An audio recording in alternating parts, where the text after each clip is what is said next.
What's up everybody, Ninth Jim here, back with another VGC 2020 Pokemon Sword and Shield competitive video. Today we are talking about Hydreigon, the Dark Dragon type Pokemon with a bunch of weaknesses, but a lot of resistances as well. This Pokemon's not insanely naturally bulky, but it's pretty bulky overall. Has really great stats across the board. Like I said, the only bad thing about it really is just the amount of weaknesses that it has. We'll go ahead and jump into that now. So we have a 4 times weakness to Fairy, which is very unfortunate. It's our worst weakness. And then we have a bunch of regular weaknesses too, just 2 times weakness. Ice, Fighting, Bug, and Dragon, all pretty relevant in the meta, except Bug pretty underrepresented. But we have things like Conkeldurr for Fighting and Ice Spread, usually just like Ice Punch sometimes when Conkeldurr, and sometimes Icy Wind on something like Milotic or something like that, or like Icicle Crash from like Galardar Manitin. So that one's pretty underrepresented as well. But Dragon and Fighting are both pretty big. And then we have a lot of resistances, fortunately, as well. So we have Fire, Water, Electric, Grass, Ghost, and Dark, all that we resist. And like I said, we're pretty naturally bulky with 92 and 90 defense and special defense. We can take a lot of attacks, especially with resisted hits, especially if we Dynamax. And this Pokemon is a pretty good contender for Dynamaxing. And then we also have immunity to Psychic, which is just sweet. Just pretty good. Add a little bit of, frosting or sprinkles on that cake, you know what I'm saying? So yeah, that's pretty solid typing. Pretty solid. Pretty unfortunate with Fairy. Things can outspeed us and destroy us with Fairy. But we have Choice Scarf, so not too much stuff is going to outspeed us. We don't have access to any really reliable way of killing Togekiss before it gets a Dazzling Gleam off on us, and that will hit us really, really hard. So yeah, that's unfortunate. Anyway, let's go ahead and jump into our stats. So HP 92, defense 90, and special defense 90. All of those are very, very solid. Not insane, nothing insane, but all are like solid. And then for our attack, we have 105, which is crazy. And then special attack, which is what we're actually using, is 125. So it kind of sucks at like such a high attack. If only that was like all into bulk and speed and stuff instead of 105 into attack, but oh well. And then yeah, our special attack is 125, which is very, very strong. And then we also have 98 speed, which is also very good. We're pretty fast. We're using Scarf so that we can just outspeed everything, especially Dragapult, because I mean, if you go up against Dragapult, you just lose if you get hit. But we have Scarf, so we're faster and just hit with Draco Meteor and kill it, and that's looking pretty good. So without further ado, let's get into the build itself. So ability Levitate, it's our only ability that we do have access to, although it is cool because it gives us that essentially an immunity to ground type attacks, which is good. I mean, obviously things like Mold Breaker, Mold Breaker Excadrill can get through it, but I mean, that's just one thing, that's fine. And that's just regular, just one times, just regular effective. So we're not too worried about ground. Like even if it's Mold Breaker, we're not too worried about that. And item Choice Scarf. So this is kind of where you can definitely differentiate from my build. So we have Choice Scarf. Choice Scarf was the most used item for it at the beginning. Now it's Life Orb, but in a lot of my Calcs, Life Orb didn't really take to the sky. You know what I mean? Like it wasn't insane. So like everything that didn't kill still didn't really kill with Life Orb, and if something did knock it into Life Orb, it was on like a target that would like Dynamax anyway, and then you're not going to be able to kill it. Even if you max, you'll still just not be able to kill it. So I was just going with Choice Scarf just so it can be really fast, and then this Pokemon doesn't have to be like what you intend to Dynamax frequently, you know what I mean? You have that versatility of being able to Dynamax it, but if not, you're still super fast. And if you do Dynamax it, then you're pretty much having no item, which kind of sucks. But we won't be Dynamaxing this Pokemon every time with Choice Scarf. But like I said, Life Orb is the most used, and that makes... So if you intend to Dynamax this Pokemon more frequently, then Life Orb is probably the way to go with that. Then we also have Choice Specs. I think Choice Specs is very solid, giving that 1.5 times special attack, which is very, very solid, but then locking you into just one attack. Same as our Choice Scarf, but with speed instead of the special attack that the Choice Specs offers. I think both of those items are definitely good options as well, but I like Choice Scarf.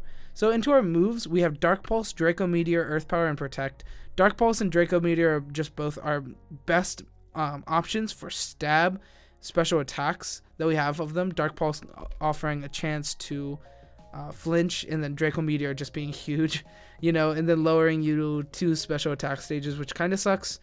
But I mean, 150 base power, like, you can't really trade that off, you know, like, obviously there has to be a really, like, detrimental secondary effect, or else that's just too good of an attack. Like, we see stuff like Hyper Beam that you just have to wait another turn, like, that sucks. But going down, like, -2 kind of sucks too. You have to, like, switch out, where it's, like, just bad after that sometimes. And then we also have Earth Power. So Earth Power, I just thought hit most relevant Pokemon in the meta more than any other move did. Obviously Flash Cannon is good since Fairy is 4 times against us, so people are going to be throwing out things like Togekiss and Mimikyu and Pokemon that are Fairy type. I can't really think right now. Maybe like Hatterene, stuff like that. But in my damage calcs, we weren't picking up enough knockouts with Flash Cannon, so I was like, whatever, we'll just change it. And then Earth Power hits a lot of really relevant Pokemon. We'll show it off in the damage calcs, but I think Earth Power hits a lot of relevant Pokemon. It's a very good option. And then for our other options, like right above me, and for our last move was Protect. I just value having Protect or Max Guard if you max on such a frail, fast Pokemon. Being able to just Protect, knock out the threat that's threatening it, and then come back in next turn and kill, or like finish off the knockout. I like it. I think Protect is probably a good option on this Pokemon. We just went Protect 3 attacks. For singles, we went Nasty Plot 3 attacks. That's pretty much all the difference is. So into our flex moves, we have Dragon Pulse, Hydro Pump, Flash Cannon, Heat Wave. These are all just really good options. I like Dragon Pulse. If you don't like Draco Meteor, just put Dragon Pulse on instead of the Draco Meteor, and then you don't have to worry about those pesky -2 -2 special attack drops, but you do so much damage, so I don't know what's optimal.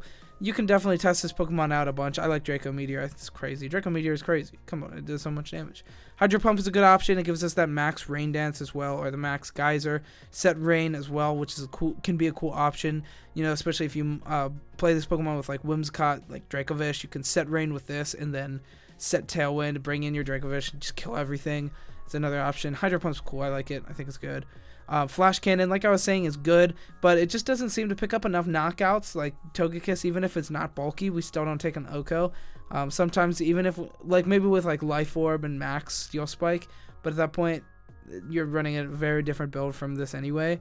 So yeah, just test it out. See if you like Flash Cannon, you know, you can like it. Heat Wave is then our last option. I just think Heat Wave is pretty good. You know, multi-targeting, Dragon, shooting fire makes sense. It makes sense. I like Heat Wave. You can also get Flamethrower on this Pokemon, so if you value that single targeting, just know exactly what's happening, you can Flamethrower as well. You have both those options. So these are just some options for Hydreigon. You know, Hydreigon, Hydreigon. You know what I'm saying? Anyway, so then for our last portion of our build, we have our investments. So 4 into HP, you know, who cares about it really? And like, we're going to Dynamax this Pokemon sometimes, so I put it there instead of like special defense. And then special attack and speed at 252 each.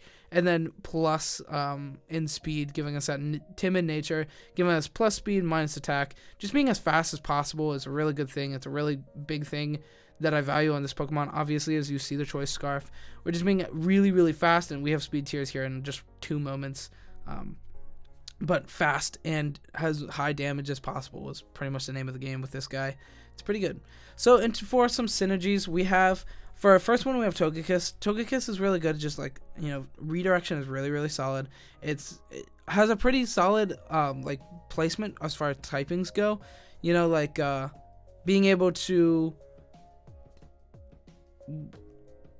I forget. I prepped this video and was ready to film, and then I went to Olive Garden, so like I kind of forget where I was. But yeah, I mean, it resists, or it's immune to Dragon, which is really good. It resists a couple of other things like the fighting and stuff like that, and that's really, really, really good. And just another like solid switch in. It has redirection. The Pokemon's just very good in general. Togekiss being able to provide support as well as be on the offensive, it's just a very, very good option as well. Also, if you max it while having the Hydreigon next to it, max Airstream puts Hydreigon at, you're like, who's gonna outspeed that? Come on, like, who's gonna outspeed that boy? Nobody. And then for our last other synergy, we also have Whimsicott. I forgot to put that down there, but it has Tailwind and Fake Tears. Really, really good stuff that Hydreigon loves, so that's really good.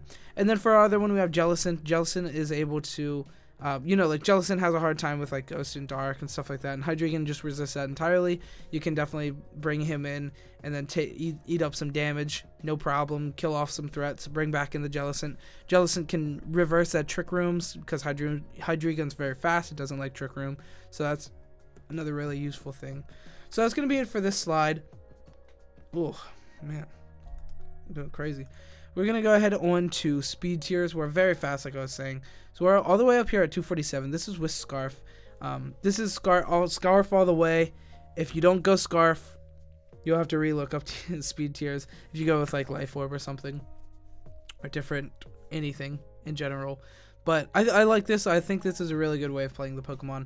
So here we are at 247. The only things outspeeding us is, I forgot to say, this Shiftry is not supposed to be Shiftry. Right there, right above me, and right there. That Shiftry is supposed to be Venusaur. Venusaur and Shiftry have the same speed tier. They both have Chlorophyll. It's supposed to be Venusaur. But yeah, Venusaur is going to be outspeeding us after Sun is set, which is pretty annoying. Sleep Powder is pretty annoying. You know, it doesn't really threaten too much damage across the board. You know, Earth Power, Poison, and Grass. None of it's like too scary. So we're not really threatened by it, but it has Sleep Powder, which is really threatening. And just very obnoxious, especially if you go for an early Dynamax with Hydreigon, or, Dynamax at any point. It outspeeds us, Sleep Powders us, it's annoying. I don't like it. It's not a good thing. But Excadrill also outspeeds us. Excadrill does threaten us a little bit, but like not like too much. You know, we have Heat Wave or Earth Power, as a good option, and just can deal with it really well. And that's only if it's Sand Rush. If it's not Sand Rush, if it's like Mode Breaker, or if Sand's not active, we're outspeeding, no problem. Get them. Other than that, Unburden Hawlucha outspeeds us. There's no reason to not mention that, but at the same time, you should just assume that it's going to outspeed you. Hawlucha outspeeds everything after Unburden. Ludicolo, things that we do outspeed. Ludicolo 99% of the time. Sometimes it'll be timid nature, max speed plus Swift Swim. This is Swift Swim Ludicolo. If it's Modest Nature, which you'll see more frequently, we're going to be outspeeding it, which is really good. Galarian Darmanitan Scarf, this is the fastest it can be. We outspeed it, which is good, especially since it Icicle Crash just threatens huge Okos on us, which is annoying. Form Change Rotom, we always outspeed that guy as well, which is really good. Vanillix Scarf, we always outspeed. Dragapult, we always outspeed unless it's Scarfed, but we never see Scarf Dragapult. It's usually going to be like Life Orb or something, and if that's the case, then we just kill it, like easy money. And if it Phantom Forces and gets out of there, like whatever, Phantom Force does 10 damage to us, so it's fine. So, yeah, speed tier is pretty good. Let's show off some damage calcs here real quick. Then we have Single Spotlight, then we're done. So, Hydreigon, Earth Power into Duraludon. This is undynamaxed. This is... Is that Dynamax? That looks like it's Dynamaxed. I gotta stop making the video and then going to eat. So, hold on one second. Hold on one second. Dynamaxed. So, Dynamaxed Earth Power does 48 to 57 into a Dynamaxed. So, yeah, that's Dynamaxed. So, if it's Dynamaxed, we are not threatening an Oko turn 1. However, if it is not Dynamaxed, we are threatening an Oko turn 1, which is very, very good. Very, very good, I would say. So, we have a fairly good matchup against Duraludon. However, if Duraludon does decide to max turn 1, which it usually will, then we're afraid. It'll usually just Dynamax. So, like, it's not a good matchup with Duraludon. I said it was good. It's not a good matchup with Duraludon. Anyway, Hydreigon Earth Power into an Incineroar. This is just the suggested spread from the damagecalc.trainertower.com. And it's just 236 HP, 244 plus special defense Incineroar. This is also, I believe, the most used on Pikalytics as well. With Figgy Berry, with that Pinch Berry. It's not good. Earth Power should do a good bit of damage, 39 to 47%. However, you do that twice, you knock it into its berry, and then you have a chance of 3-hit KOing. That's rough. Like, that's pretty rough. I'm not going to lie. Earth Power is really rough against Incineroar. But, what are you going to do? Earth Power into a Excadrill hits 76 to 90%. That's also, you know, not enough. Is that Dynamaxed? None of these should be. I don't think any of these are Dynamaxed Calcs. Yeah. No, that's just regular. So, yeah, that's pretty rough. We don't even OHKO the Excadrill. That's really rough. And then Hydreigon Heat Wave into a Venusaur. Guaranteed 2-hit KO. This is one of the Calcs that if we had Life Orb, it wouldn't help. It wouldn't knock it out. Same with the Earth Power on Duraludon. Same with on the Incineroar. And Excadrill, we would be threatening an OHKO, which is very good, but not good enough. So you can definitely run this Pokemon Life Orb. Definitely try it out both ways. Definitely try it out, Choice Scarf and Life Orb. I think that's a good option. And then Drain Punch from a Conkeldurr kills us. Not guaranteed, but 87.5, very close to guarantee. And then Moonblast from a Whimsicott into Hydreigon hits 114 to 135%, which is a guaranteed OHKO, which is really bad for us as well. Being OHKO'd by a Moonblast from a Whimsicott is very unfortunate.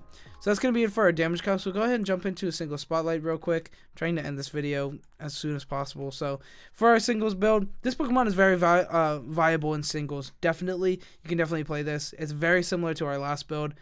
For a VGC, instead of Protect, we have Nasty Plot and then just 3 attacks, with Life Orb just dealing as much damage, and a very similar spread as being just a special attack and speed with Timid Nature. Essentially, we want to get this Pokemon in on a good position, Nasty Plot up, and then deal a lot of damage. And if you don't Nasty Plot, we still do a lot of damage, especially accompanied with Life Orb. So yeah, that's going to be it for this video. That's going to be it for Hydreigon. Thank you so much for watching. If you like this kind of content, like and subscribe. It means a lot to me. Comment down below if you want to see any guys in the future. I have a list of like a couple guys. There's still like 7 or something guys on my list. But if your Pokemon that you want to see is more meta than the other Pokemon on my list, it'll get higher up on the list than those not very meta mons. Yeah. Thank you so much for watching. Hope you enjoyed this video. Hope it helped you at all. Hope you have a good next 6 weeks and 2 days. And bye. Have a good one.